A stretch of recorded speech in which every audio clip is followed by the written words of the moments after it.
Astaghfirullah. Bismillahirrahmanirrahim. Assalamualaikum warahmatullahi wabarakatuh. Alhamdulillah wassalatu wassalamu ala rasulillah wa ala alihi wa sahbihi wa mawalah wa la hawla wa la quwata illa billahi wa ba'du. Alhamdulillah, segala puja dan puji tentunya hanya milik Allah Jalla fi'ula. Salawat dan salam kita haturkan kepada baginda kita Nabi besar yang mulia alaihi salatu wassalam. Allahumma salli ala Muhammad wa ala alihi wa sahbihi wa man sara ala nahji ila yaumiddin. Insyaallah di pagi hari ini kita akan membahas tentang asal-usul sihir dan juga satu kisah dari kisah Harut dan Marut yang dicantumkan di dalam Al-Quranul Karim, tepatnya pada surah Al-Baqarah yang ma'ruf sering kita dengar. Ma'asyiral muslimin yang dimuliakan Allah Subhanahu wa taala, kisah tentang asal muasal sihir ini disebutkan di dalam Al-Quranul Karim, tepatnya pada surah Al-Baqarah ayat 102. Allah Subhanahu wa taala berfirman, "Wattaba'u ma tatlu syayatin ala mulki Sulaiman. Wa ma kafara Sulaiman walakinna syayatin kafaru. Yu'allimuna an-nasa as-sihra wa ma unzila 'alal malakaini bi Babila Harut wa Marut. Wa ma yu'allimani min ahadin hatta yaqula innama nahnu fitnatun fala takfur. Fayata'allamuna minhuma ma yufarriquna bihi bainal mar'i wa zawjihi. Wa ma hum bidarrina bihi min ahadin illa biidznillah. Wa yata'allamuna ma yadurruhum wa la yanfa'uhum. Wa laqad 'alimu laman ishtarahu ma lahu fil akhirati min khalaq. Wa la bi'sa ma syaraw bihi anfusahum law kanu ya'lamun." Allah Subhanahu wa taala berfirman, dan mereka mengikuti apa yang dibacakan setan-setan di masa kerajaan Sulaiman. Maksudnya orang-orang Yahudi di zaman itu. Dan tidaklah Sulaiman kufur, tetapi setan-setanlah yang kufur. Mereka mengajarkan manusia ilmu sihir. Dan apa yang diturunkan kepada dua malaikat di negeri Irak Babil yang bernama Harut dan juga Marut. Dan tidaklah keduanya mengajarkan sihir kecuali mengatakan sesungguhnya kami adalah fitnah bagi kalian, maka jangan kufur. Maka mereka pun mempelajari dari keduanya apa-apa yang bisa memisahkan antara pasangan suami istri. Dan tidaklah sihir itu membawa madarat kepada siapapun kecuali karena izin Allah. Dan mereka mempelajari apa yang membuat madarat bagi mereka dan tidak membawa manfaat sedikit pun bagi mereka. Dan sungguh mereka mengetahui bahwa siapapun yang menjual akhiratnya, maka tidak ada bagian di sisi Allah Subhanahu wa taala sedikit pun. Karena amat buruk apa yang mereka jual belikan kalau mereka mengetahuinya. Ma'asyiral muslimin yang dimuliakan Allah Azza wa Jalla, kisah Harut dan Marut ini memang kisah yang simpang siur. Sebagian kisah adalah kisah yang sangat dusta dari kisah-kisah Israiliyat, di mana dijelaskan ketika Allah Subhanahu wa ta'ala melihat bagaimana manusia kufur. Seperti Adam alaihi salatu wassalam, ketika Allah Subhanahu wa ta'ala berikan fasilitas yang sangat nikmat di sorga, tiba-tiba kemudian melanggar perintah Allah Subhanahu wa ta'ala dengan memakan buah larangan. Akhirnya Adam pun diusir dari sorga menuju dunia. Ketika itu malaikat mengatakan bahwa apa yang selama ini mereka khawatirkan terjadi. Karena para malaikat ketika melihat Adam alaihi salatu wassalam akan diciptakan Allah, mereka mengatakan bahwa apakah engkau akan menciptakan makhluk yang akan menumpahkan darah dan merusak bumi? Ketika itu Allah mengatakan, saya lebih tahu apa yang kalian tidak tahu dari ciptaanku ini. Rupanya Adam alaihi salatu wassalam dengan kehendak Allah dan hikmah yang Allah kehendaki, akhirnya Adam pun memakan buah larangan. Dari situ Adam diusir dari sorga ke dunia. Maka para malaikat mengatakan, bukankah apa yang kami khawatirkan terjadi? Maka Allah Subhanahu wa ta'ala kemudian memberikan ujian kepada para malaikat, seolah-olah mengatakan, kalau seandainya kalian di posisi Adam, tentu kalian juga sama. Berikan kepadaku dua malaikat di antara kalian, akan kuuji seperti aku uji Adam alaihi salatu wassalam. Akhirnya terpilihlah dua malaikat yang bernama Harut dan juga Marut. Diturunkanlah dua malaikat ini ke bumi. Maka Allah Subhanahu wa ta'ala kemudian memfitnah keduanya dengan mengirim seorang wanita. Wanita yang sangat cantik. Dan Allah bekali Harut dan Marut dengan hawa nafsu. Berbeda dengan malaikat yang lainnya. Maka Allah takdirkan hawa nafsu Harut dan Marut menjadikan dia tertarik dengan wanita itu dan mengajak berzina. Ketika itu wanita ini siap melakukan perzinahan dengan Harut dan Marut, tetapi dengan syarat. Pertama, melakukan kesyirikan kepada Allah. Tapi Harut Marut menolak. Bagaimana mungkin seorang malaikat menyekutukan Allah Azza wa Jalla? Kemudian setelah itu disuruh untuk membunuh. Dan Harut dan Marut pun menolak. Bagaimana mungkin seorang malaikat membunuh? Kemudian disuruh untuk minum khamr. Akhirnya dia pikir bahwa minum khamr itu lebih ringan dibandingkan harus membunuh dan harus menyekutukan Allah Subhanahu wa ta'ala. Akhirnya dua malaikat ini pun minum khamr. Kemudian dia mabuk, akhirnya kemudian dia membunuh, melakukan kesyirikan, dan melakukan perzinahan dengan wanita itu. Dari sini Allah Subhanahu wa ta'ala memurka kepada Harut dan Marut, kemudian memberitahu bahwa apa yang dilakukan keduanya adalah sebuah maksiat besar kepada Allah Subhanahu wa ta'ala. Maka Harut dan Marut pun taubat dan hendak kembali ke langit.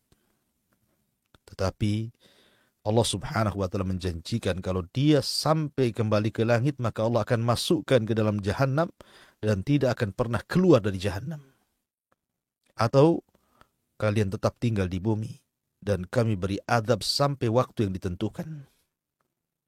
Akhirnya kemudian Harut dan Marut pun lebih suka tinggal di bumi dengan azab yang ditentukan oleh Allah Subhanahu wa ta'ala. Adapun nasib wanita yang dijadikan fitnah oleh Allah kepada dua malaikat ini,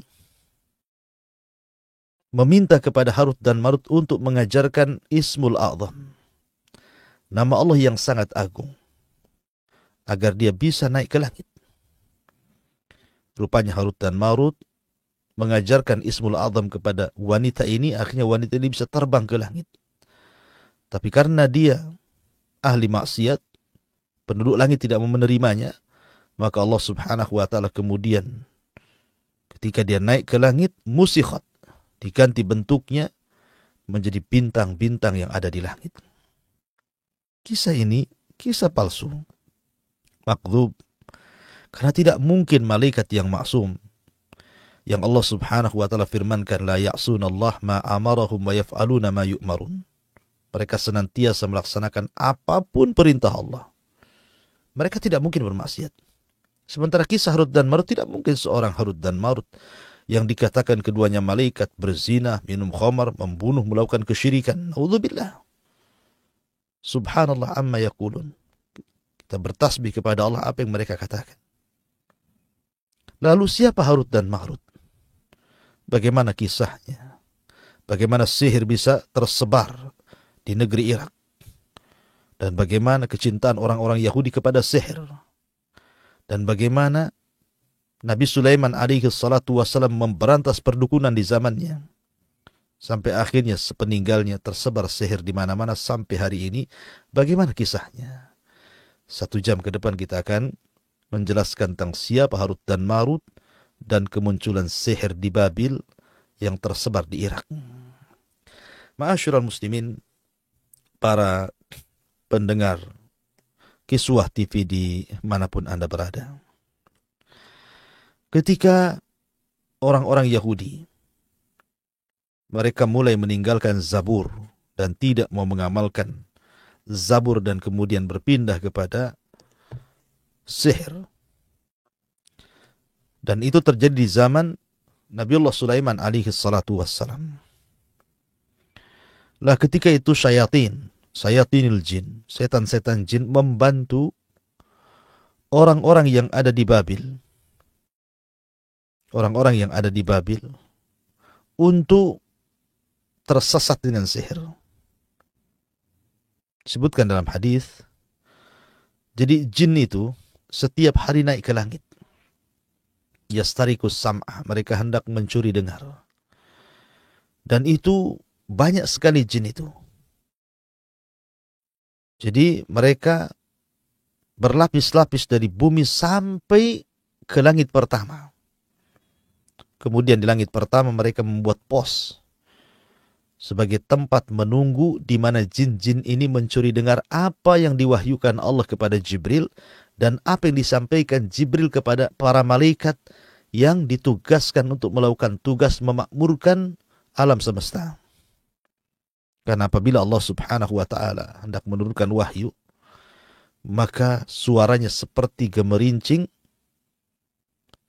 besi yang kemudian, rantai besi yang kemudian dipukul-pukulkan kepada besi, kepada batu, sehingga mengeluarkan suara dan memekakkan telinga, sehingga memingsankan seluruh para malaikat yang ada di langit. Yang pertama siuman adalah Jibril. Kemudian Allah Subhanahu wa ta'ala mewahyukan sesuatu kepada Jibril untuk diwahyukan kepada para malaikat yang lain sebagai tugas dari Allah Azza wa Jalla. Maka setelah Allah kemudian merintahkan sesuatu kepada Jibril, maka para malaikat yang baru siuman, kemudian mereka bertanya, "Madza qala Rabbuna ya Jibril?" Apa yang Allah perintahkan kepada kami wahai Jibril? Maka Jibril mengatakan qala al-haq, kebenaran. Kemudian Jibril mulai memerintahkan satu persatu kepada para malaikat yang dibebankan tugas, engkau bertugas seperti ini, engkau bertugas seperti itu. Engkau bertugas menurunkan hujan, engkau bertugas membuat kemarau, engkau bertugas untuk membuat banjir, engkau bertugas untuk mengirim angin, macam-macam. Dan para malaikat tentara Allah Subhanahu wa ta'ala.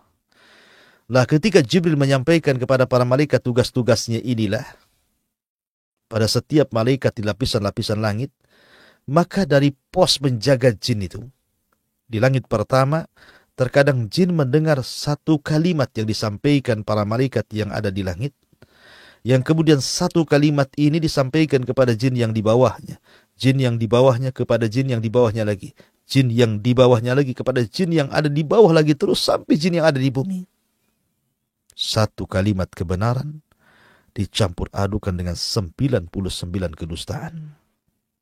Kemudian oleh jin yang ada di bawah diperjualbelikan kepada para dukun, paranormal, tukang-tukang sihir, tukang-tukang ramal dan yang sejenisnya, pomo dan dukun yang terjadi di zaman Babil atau di Irak. Maka tersebarlah sihir ketika itu atas bantuan jin kepada orang-orang kafir dari kalangan kahanah wa sya'wadha, kalangan dukun dan tukang-tukang sihir. Tersebar di Babil, di Irak, sihir di mana-mana. Saking banyaknya sihir ketika itu, Sehingga para dukun di antara mereka menulis kitab sihir, mencatat kitab-kitab mantra-mantra yang diajarkan syaitan. Sampai akhirnya kitab ini kemudian tersebar di Babil, di Irak. Maka banyaklah orang yang membaca kitab-kitab sihir kala itu. Ma'asyiral muslimin yang dimuliakan Allah Azza wa Jalla, setelah tersebarnya sihir di Babil dengan banyaknya karya-karya tukang-tukang sihir yang bekerja sama dengan syaitanir rajim, akhirnya banyak orang tertarik mempelajari sihir di Babil di Irak. Maka ketika itulah Allah Subhanahu wa taala turunkan dua malaikat, Harut dan juga Marut. Harut dan juga Marut. Ya. Kapan Allah Subhanahu wa taala turunkan Harut dan Marut? Apakah Harut dan Marut itu keduanya malaikat? Apakah Harut dan Marut itu keduanya jin? Ataukah Harut dan Marut itu adalah manusia? Ma'asyiral muslimin yang dimuliakan Allah Azza wa Jalla, ketika tersebarnya sihir di Babil Irak, ketika itulah Allah Subhanahu wa taala mengutus kepada mereka seorang nabi untuk memberantas sihir, untuk memberantas perdukunan. Seorang nabi merangkap menjadi seorang raja, dan sangat jarang Bani Israel yang merangkap jabatan, satu sisi dia nabi, sisi lain dia raja, kecuali dua orang. Pertama Daud alaihi salatu wassalam, bapak daripada Sulaiman alaihi salatu wassalam. Yang kedua putranya Daud, Sulaiman alaihi salatu wassalam, yang menggabungkan antara kerajaan dan kenabian.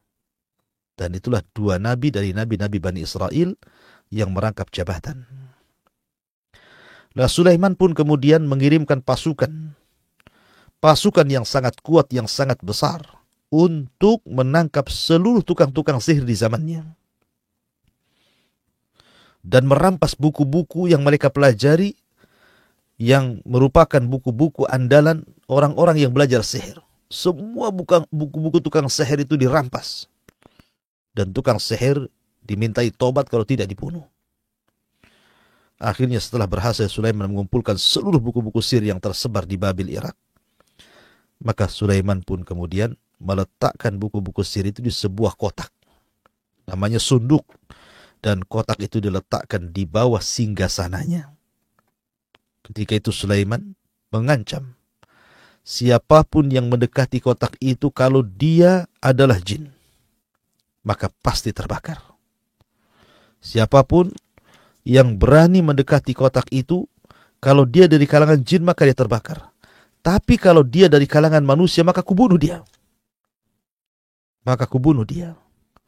Akhirnya selama Nabiullah Sulaiman alaihi salatu wassalam berada di singgasananya, tetap hidup menjadi seorang raja dan nabi, maka tidak ada satupun manusia yang mendekati kotak itu, apalagi jin.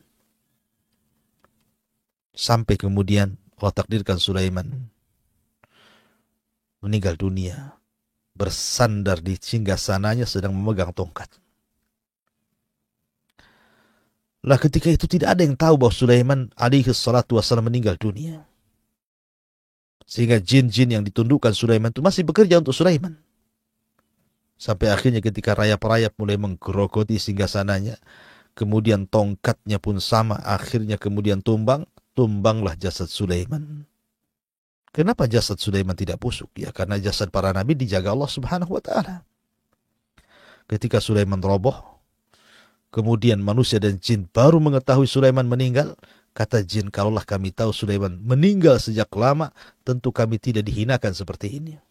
Karena jin tunduk. Walaupun jin kafir, mereka siap bekerja kepada Sulaiman. Kalau tidak, mereka dihukum.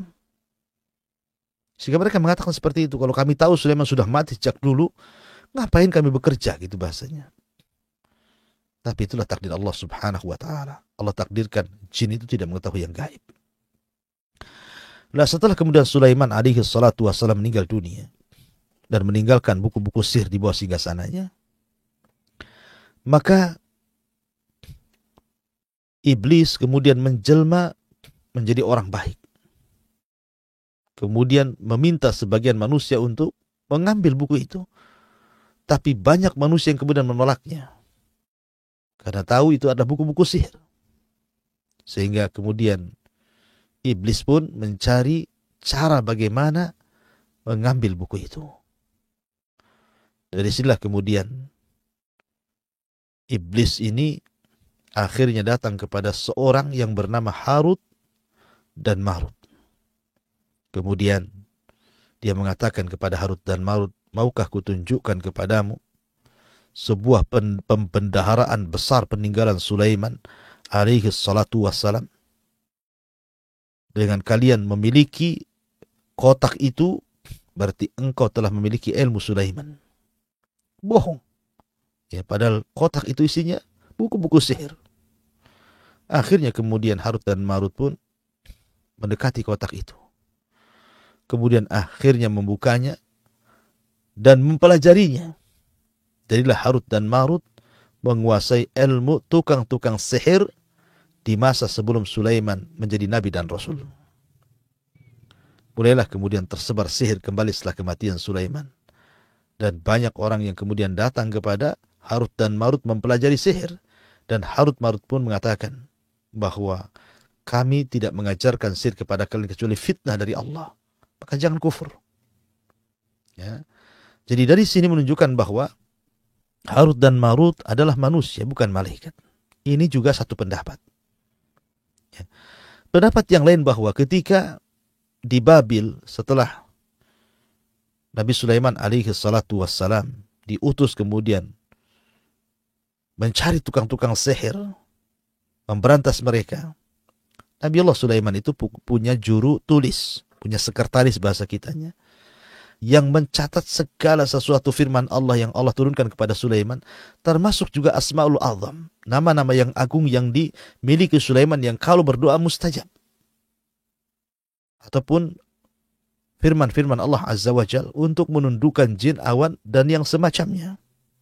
Ditulis semua oleh tukang catatnya itu, oleh sekretarisnya. Ilmu Sulaiman yang terdiri daripada firman-firman Allah dan syariat-syariatnya, serta nama-nama azam. Kemudian tulisan itu pun diletakkan di sunduk, sebuah kotak, kemudian diletakkan di bawah singgasana Nabi Allah Sulaiman alaihi salatu wassalam. Ketika Nabi Allah Sulaiman alaihi salatu wassalam meninggal dunia, akhirnya kotak itu pun dicuri oleh syaitan, oleh jin, oleh iblis. Kemudian dicampur aduk dari firman-firman yang Allah turunkan kepada Nabi Allah Sulaiman alaihi salatu wassalam dengan berbagai macam mantra-mantra sihir. Sehingga ketika orang kemudian membaca dan mempelajari apa yang ada dalam sunduk itu yang sudah dicampur adukan oleh setan dengan kesyirikan, maka orang-orang pun kemudian menuduh bahwa Sulaiman itu bukan nabi. Sulaiman itu tukang sihir.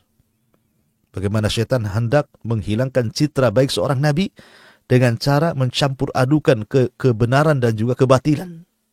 Jadi dari sunduk itu, dari kotak itu kan wahyu-wahyu Allah semuanya. Tapi oleh setan kemudian dicampur adukan dengan kata-kata dia, dengan mantra-mantra dia.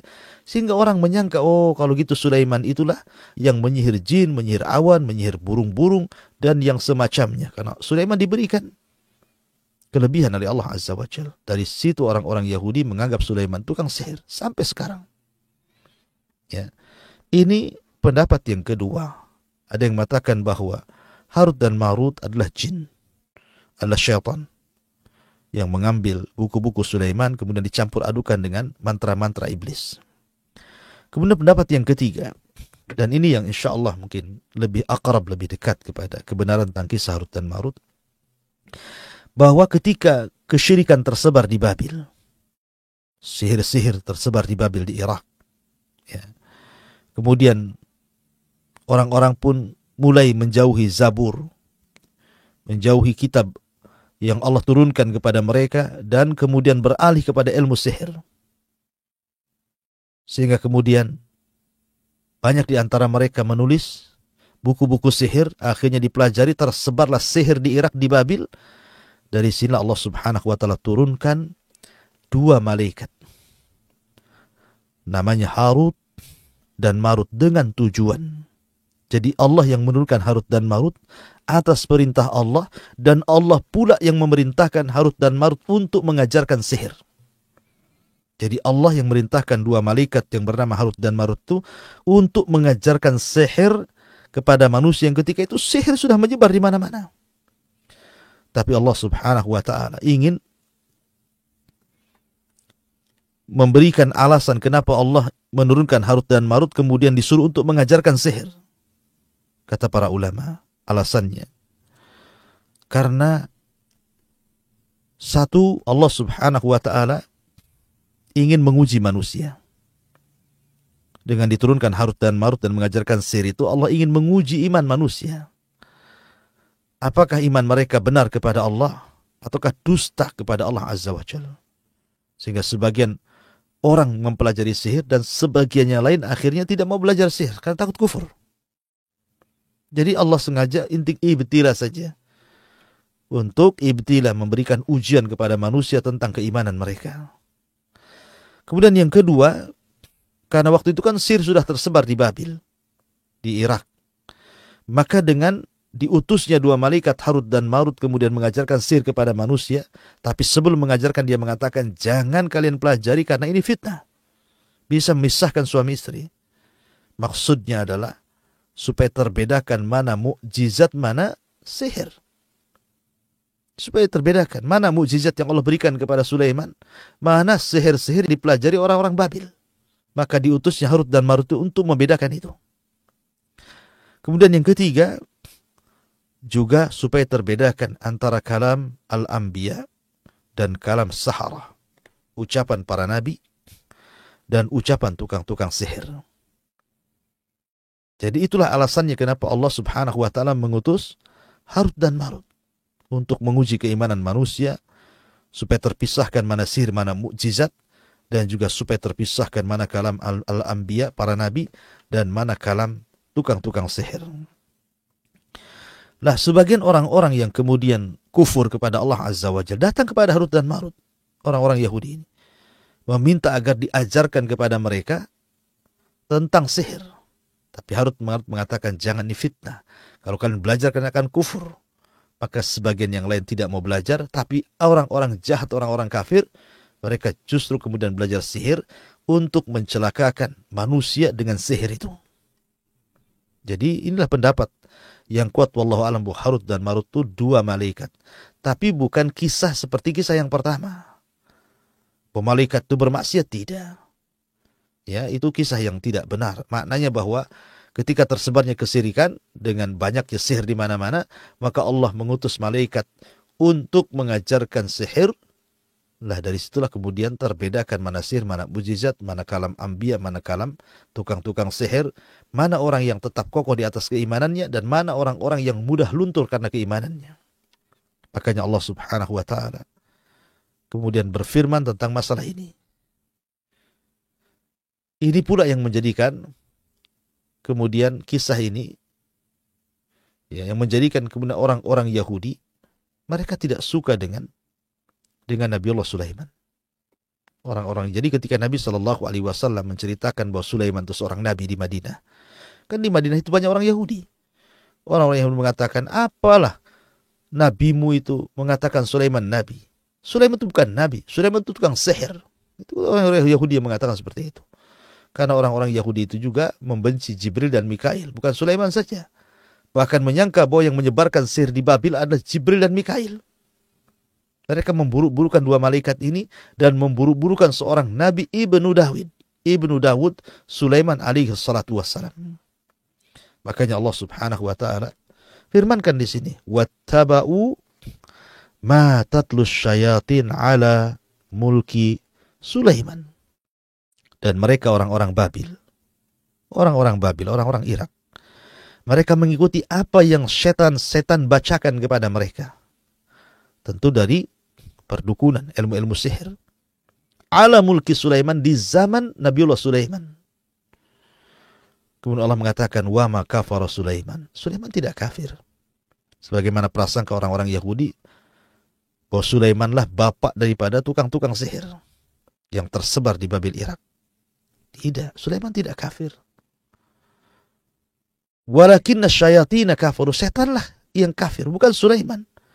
Yu'allimuna nasa sihra, karena mereka mengajarkan manusia sihir. Dari sini menunjukkan bahwa sihir itu kekufuran.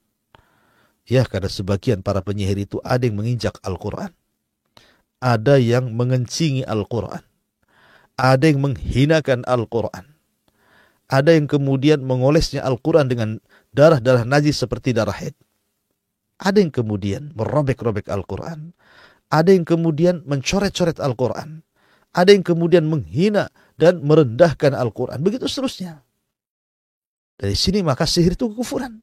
Makanya wajar di zaman Umar bin Khattab, Umar memerintahkan para prajuritnya untuk menangkap setiap tukang sihir dan membunuhnya. Makanya Hafsah pernah membunuh tukang sihir. Jundub ibn Junadah pernah membunuh tukang sihir. Karena tukang sihir itu adalah kufur, kekafiran. Nah, Allah subhanahu wa ta'ala berfirman, wa ma unzila alal malakaini. Ma di sini artinya manafi, bukan mausul. Ada yang mengatakan seperti itu. Maknanya, dan tidak diturunkan kepada dua malaikat untuk mengajarkan sihir. Jadi Harut dan Marut tidak disuruh untuk mengajarkan sihir, karena malaikat tidak mungkin melakukan kekufuran. Kalaupun malaikat diturunkan, okelah mak di sinilah mak mausul, bukan mak nafi. Maka malaikat turun mengajarkan sihir itu karena perintah Allah. Allah yang perintahkan untuk menguji manusia dengan 3 perkara tadi yang saya sebutkan. Untuk menguji keimanan mereka, untuk membedakan mukjizat dan sihir, dan untuk membedakan kalam manusia, kalam para nabi, dan kalam tukang-tukang sihir.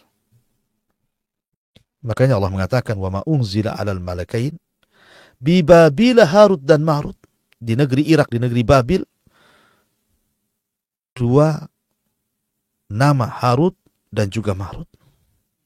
Dan saya katakan bahwa yang kuat dari seluruh pendapat kisah-kisah Harut dan Marut adalah malaikat yang Allah turunkan ke bumi untuk menguji manusia. Ada juga yang mengatakan dia adalah manusia, tapi bukan jin. Walaupun ada yang berpendapat jin gitu ya. Seperti kalau tidak salah pendapat Imam Al-Qurtubi rahimahullah ta'ala. Tapi sangat jauh penafsiran ini. Lalu Allah mengatakan, wa ma yu'allimana min ahadin hatta yaqula innama nahnu fitnah. Dan tidaklah keduanya mengajarkan kepada manusia ilmu sihir kecuali keduanya berkata, innama nahnu fitnatun fala takfur. Sesungguhnya kami ini sebagai fitnah kepada kalian. Kami disuruh oleh Allah untuk menguji kalian sebagai fitnah. Fala takfur. Jangan kalian kufur. Maka sebagian mereka tidak jadi belajar. Tetapi sebagian mereka fayata'allamuna minhuma ma yufarriquna bainal mar'i wa zawjih. Tapi ada sebagian mereka yang kemudian mempelajari sihir dan berhasil mampu memisahkan dan menceraikan suami istri. Dari sini kita tahu bahwa madaratnya sihir. Sihir itu terbagi 2, ada sihir pengobatan dengan cara-cara mengundang jin dan juga mengundang syaitan untuk mengobati yang lainnya dengan cara-cara tidak syar'i. Ada namanya nusrah, ya, mengusir jin dengan jin. Ya. Nusrah itu termasuk amal syaitan. Ada tukang sihir itu yang jahat, yang suka menyakiti, mengirim penyakit, membuat orang stroke, sakit jantung, lumpuh, sampai kepada kematian. Ya, karena pengaruh sihir itu lama. Jangankan kita, Nabi SAW ketika disihir Labid bin A'sam, seorang Arab dari Bani Zurek yang berakidah Yahudi, ada yang mengatakan munafik, ketika menyihir Nabi SAW, Rasul tersihir itu ada yang mengatakan 40 hari, ada yang mengatakan 6 bulan, ada yang mengatakan setahun. Walaupun pendapat yang masyhur adalah 6 bulan. Sebagaimana riwayat Zuhri mengatakan bahwa Rasul terkena sihir itu 6 bulan. Bayangkan, 6 bulan pengaruh sihirnya. Dan sasaran sihirnya adalah mata dan rambut Rasul. Sehingga Rasul itu dihayalkan seolah-olah dia mendatangi istri, padahal tidak. Seolah-olah dia junub, padahal tidak junub. Seolah-olah dia mandi junub, padahal tidak junub. Tapi tetap dijaga akalnya. Dan itu ibtila bagi Rasul. Bahwa Nabi SAW diuji dengan sihir sama dengan para nabi yang lain. Diuji dengan rasa sakit. Ayub 18 tahun sakit. Dan para nabi yang lain termasuk Rasul, ketika disihir itu mengalami sakit. Dan Ibnu Qayyim mengatakan Rasul pun sabar dan sabar dan sabar sampai setelah 6 bulan Aisyah radhiyallahu anha melihat Rasul aneh. Maka Aisyah menyarankan agar Rasul minta fatwa kepada Allah. Maka Rasul pun kemudian sholat setelah Isya, berdoa dan berdoa, berdoa dan berdoa sampai waktu subuh dan kemudian tertidur. Ketika tidur itulah ditampakkan buhulnya. Maka siapapun yang terkena sihir kemudian dia berdoa dan terus berdoa dan terus berdoa, maka terkadang dalam mimpinya Allah perlihatkan di mana buhul tukang sihir diletakkan. Tinggal Anda cari dan dimusnahkan. Ya. Nah, Nabi SAW ketika disihir Labid bin A'sam atau Lubaid bin A'sam, seorang Arab Bani Zurek yang berkeyakinan Yahudi dan seorang munafik ini, maka lama pengaruhnya, baru hilang setelah 6 bulan. Itu pun diruqyah oleh malaikat Jibril dan Mikail, dan turunnya 2 surat perlindungan untuk dijadikan ruqyah, Qul a'udzu birabbin nas dan Qul a'udzu birabbil falaq. Kita lanjut, Allah Subhanahu wa taala kemudian mengatakan, fayata'allamuna minhuma ma yufarriquna bihi bainal mar'i wa zawji. Dan ini tujuan syaitan, karena setiap hari iblis itu dari tengah lautan, dari singgasananya, mengirim pasukan-pasukan khusus untuk menggoda Bani Adam, sehingga di antara mereka ada yang meninggalkan salat, meninggalkan puasa, meninggalkan zakat, bermaksiat kepada Allah Azza wa Jalla, dan begitu seterusnya. Tetapi iblis tidak bangga, kecuali ketika melihat ada pasukannya berhasil mencerai-beraikan keluarga, maka dia langsung bangkit, merangkulnya, mengambil piala, meletakkan di kepala jin ini, kemudian mengatakan, anta, anta, anta, anta. Oh, kamulah, kamulah, kamulah, kamulah. Kau yang paling hebat, kata iblis. Karena ketika retaknya rumah tangga orang, maka hancur masyarakat Islam. Ya. Ma'asyiral muslimin yang dimuliakan Allah Azza wa Jalla, para pendengar Kiswah TV dan Kiswah Net, semoga Allah Subhanahu wa taala muliakan kita. Dan Allah mengatakan, wa ma hum bidarrina bihi min ahadin illa biidznillah. Tetapi ingat, sihir itu tidak memudarat kecuali karena izin Allah. Maka jangan takut. Kalau satu dunia tukang sihir mengancam Anda, saya akan sihir Anda, silakan sihir. Tidak perlu takut dengan sihir. Karena sihir tidak mungkin terjadi kecuali karena izin Allah Subhanahu wa taala. Illa biidznillah, kecuali karena izin Allah Azza wa Jalla. Walaupun demikian tetap kita mengambil akhdhu bil asbab, mengambil sebab dengan membaca dzikir pagi petang, membaca muawwidhataini, ayat kursi sebelum tidur, kemudian mengusap-ngusap dari atas kepala sampai kaki supaya terhindar dari gangguan-gangguan orang-orang yang mereka hasad kemudian mengirim sihir santet teluh kepada kita. Ya. Kemudian wa yata'allamuna ma yadurruhum wa la yanfa'uhum. Dan sihir itu adalah ilmu yang membuat mereka madarat dan memadaratkan orang lain, dan tidak bermanfaat sedikit pun. Sama sekali, karena itu ilmu syaitan. Itu ilmu iblis, sihir itu, untuk membuat orang kufur. Karena sihir itu artinya ikatan manusia dengan jin. Kan wa innahu kana rijal minal insi ya'udzuuna birijalin minal jinni fazaduhum rahaqa. Terkadang ada sebagian manusia minta perlindungan kepada jin, makin kufurlah orang ini. Karena memang sihir tidak membawa madarat, tidak memanfaat, justru memadarat untuk dirinya dan madarat untuk orang lain. Makanya Allah mengatakan walaqad alimu, mereka sudah tahu sebenarnya. Laman ishtarahu ma lahu fil akhirati min khalaq, bahwa orang yang menggadaikan agama dengan ilmu sihir, meninggalkan Zabur dan kitab-kitab langit dan beralih kepada kitab-kitab sihir, mereka sudah tahu bahwa mereka akan dimasukkan ke dalam jahanam. Mereka tidak akan dapat bagian sedikit pun di akhirat di hadapan Allah Azza wa Jalla. Tapi hawa nafsu yang mendorong mereka untuk menjadi tukang-tukang sihir. Ingat, tukang sihir itu kufur. Karena terkadang menghinakan syarat-syarat Allah Azza wa Jalla. Bahkan bukan itu saja, yang datang ke tukang sihir pun diancam. Man ata arrafan fasa'ala an syai'in lam tuqbal salatu arba'ina yauman. Siapa yang datang ke tukang sihir, ke tukang ramal, kemudian bertanya, belum membenarkan, salat 40 hari sudah tidak diterima. Kalau sampai membenarkan, faqad bari'a an syariati Muhammadin SAW, maka dia telah berlepas diri dari syariat Muhammad SAW, artinya kufur. Lihat, yang datang saja bermasalah, apalagi tukang sihirnya. Ya. Makanya Allah mengatakan, wala bi'sa ma syarau bihi anfusahum law kanu ya'lamun. Sungguh amat buruk apa yang mereka jual belikan kalau mereka tahu. Bagaimana mungkin menggadaikan akidah dengan sihir? Di mana akal? Ya. Ma'asyiral muslimin yang dimuliakan Allah Azza wa Jalla. Maka kisah Harut dan Marut ini menjelaskan kepada kita tentang pentingnya tauhid dan bahayanya kesyirikan, terutama dunia perdukunan. Maka hati-hatilah, jangan mendekati dunia itu. Karena dunia itu adalah dunia syaitan, dunia jin-jin yang jahat, dunia kekufuran. Tapi mintalah sesuatu kepada Allah, tauhidkan Allah. Esakan Allah. Bertawakallah kepada Allah. Mintalah perlindungan kepada Allah. Mintalah permohonan kepada Allah Azza wa Jalla. Tauhidkan Allah. Ini diantara kisah daripada Harut dan juga Marut. Wallahu alam. Mudah-mudahan ada manfaatnya kisah yang singkat ini. Silakan bagi Anda yang ingin bertanya. Fal yatafadhal mashkura. Jazakallah khairan Ustaz atas penyampaian materinya. Semoga pemirsa di rumah mendapatkan ilmu yang bermanfaat dan juga dapat menambah keimanan kita kepada Allah Subhanahu wa taala. Dan kami ucapkan ahlan wa sahlan kepada media sunnah lainnya, di antaranya ada Advisi Channel dan juga official akun Humairah Channel. Semoga apa yang disampaikan tadi dapat bermanfaat untuk antum semua.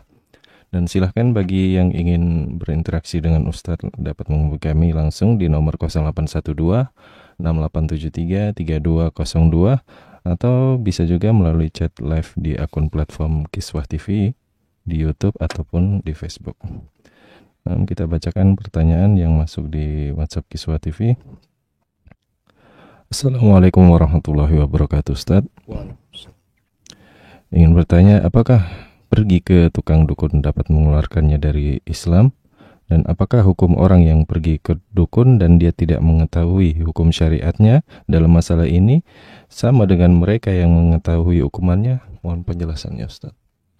Ya, alhamdulillah. Datang ke dukun itu ada 3 macam. Orang yang datang ke dukun itu ada 3 macam. Pertama, orang yang memang sengaja datang ke dukun untuk bertanya sesuatu. Maka kalau dia tidak membenarkan, hanya bertanya saja, iseng-iseng bertanya, maka sholat 40 hari yang sudah dilakukannya tidak dianggap. Lam tuqbal sholatuhu arba'ina yauman. Tidak diterima sholatnya 40 hari. Kemudian yang kedua, orang yang datang ke dukun bukan hanya bertanya, percaya pula, yakin dia dengan dukun itu. Maka inilah yang kemudian faqad bari'a an syariati Muhammadin sallallahu alaihi wasallam. Maka dia telah berlepas diri dari syariat Muhammad, telah keluar dari Islam, kufur.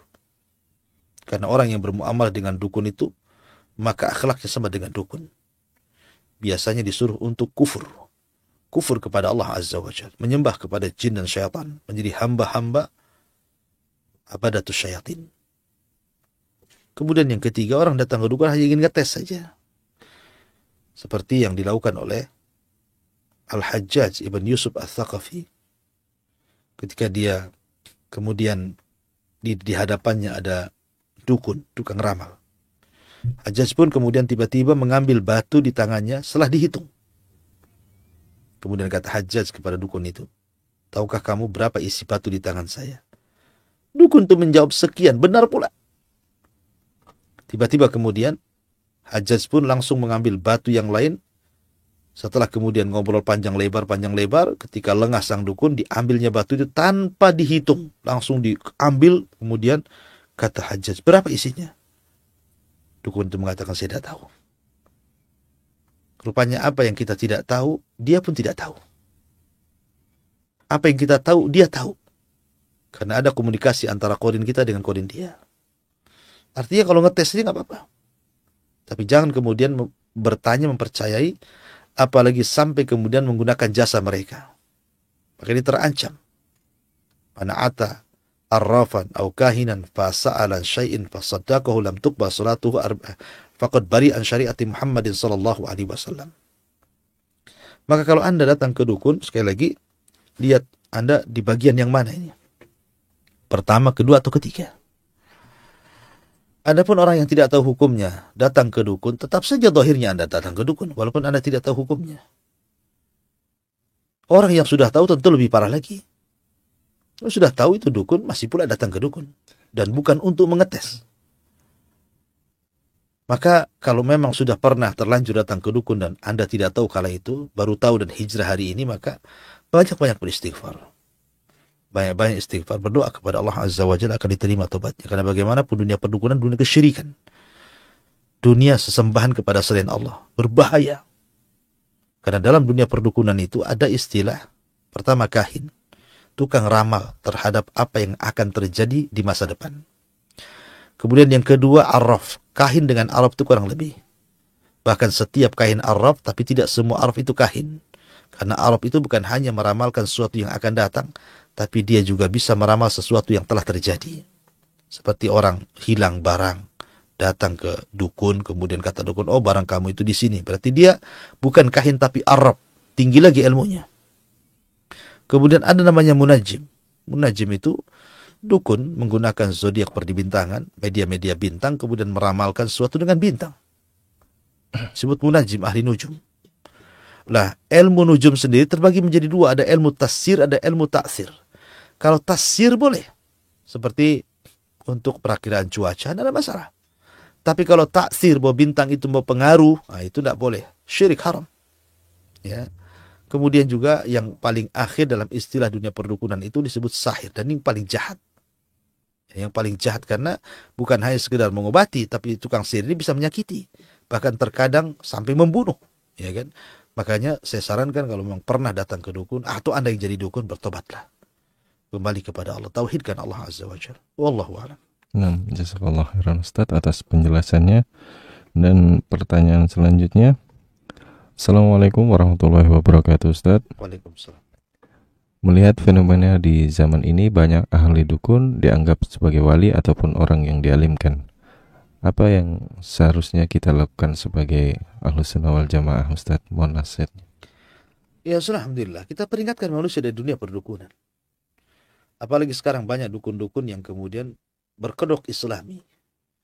Dengan istilah-istilah baru, keren, seolah-olah bukan dukun, seperti mengatakan ahli spiritual. Ya, spiritual Islam. Ya kan, ada orang-orang yang kemudian menganggap bahwa dia adalah penasihat spiritual. Nah, ini bahaya. Ya. Memang di zaman ini, ma'asyiral muslimin yang dimuliakan Allah Subhanahu wa taala, dukun itu terkadang sudah beralih fungsi. Maksudnya beralih fungsi itu, dukun sekarang berbeda dengan dukun-dukun dulu.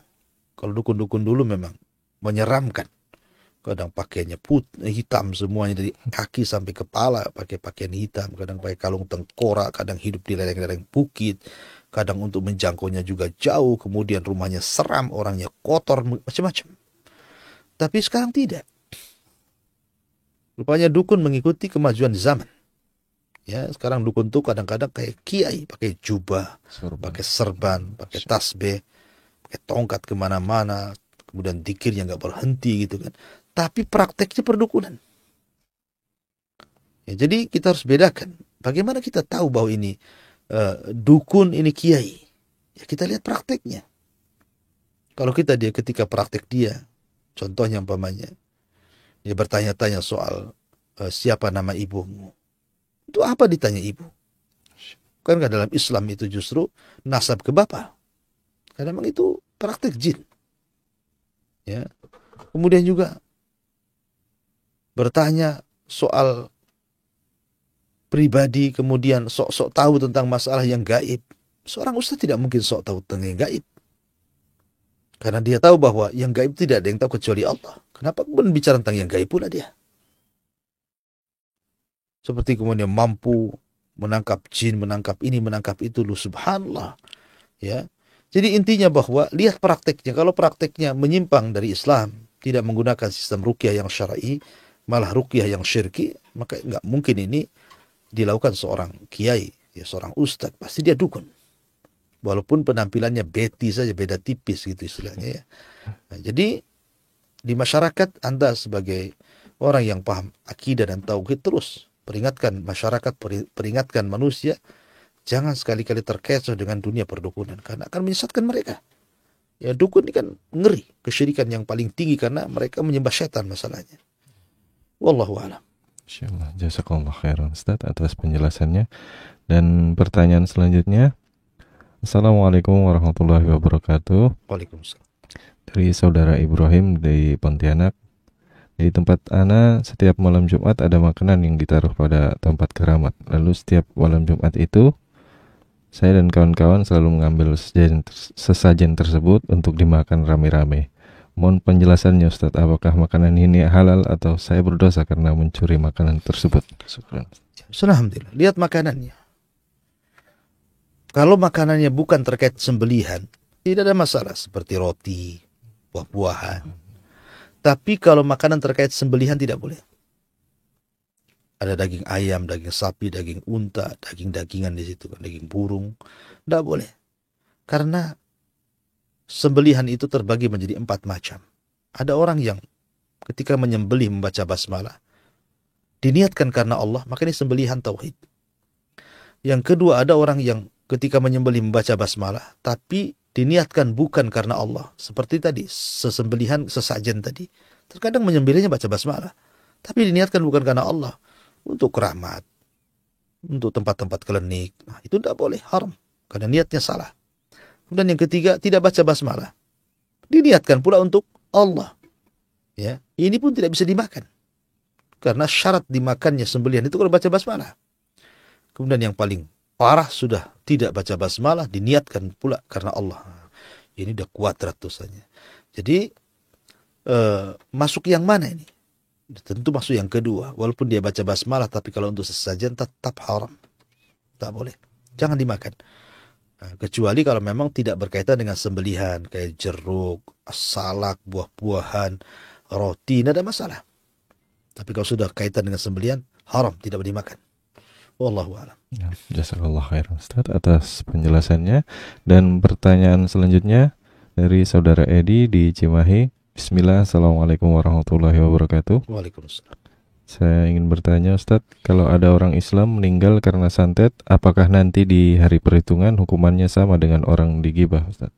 Mohon penjelasan. Alhamdulillah. Kena santet itu adalah ujian. Karena biasanya orang kena santet itu kan jadi sakit dia. Dan orang sakit kalau dia sabar, maka akan dihapuskan dosanya, diangkat derajatnya. Oleh karena itulah, maka kalau Anda diuji sakit hari ini, maka lakukan seperti yang dilakukan Nabi Ayub alaihi salatu wassalam. Tidak mengeluh sama sekali. Walaupun dengan ada usaha penyembuhan, tetapi jangan sampai menolak takdir, mengeluh. Apalagi tasahud marah kepada Allah Azza wa Jalla. Tidak boleh menolak takdir. Ya. Jadi kalau memang kena sihir sampai lumpuh, naudzubillah, atau stroke atau apa, terbaring lama karena pengaruh sihir, maka bersabarlah. Bersabar akan ujian sambil mencari sebab kesembuhan dengan ruqyah dan yang semacamnya. Karena kalau dia sabar menghadapi itu, maka itu sebab diangkat derajat Anda dan dihapuskan dosa. Karena sakit itu terkadang bawa berkah. Wallahu a'lam.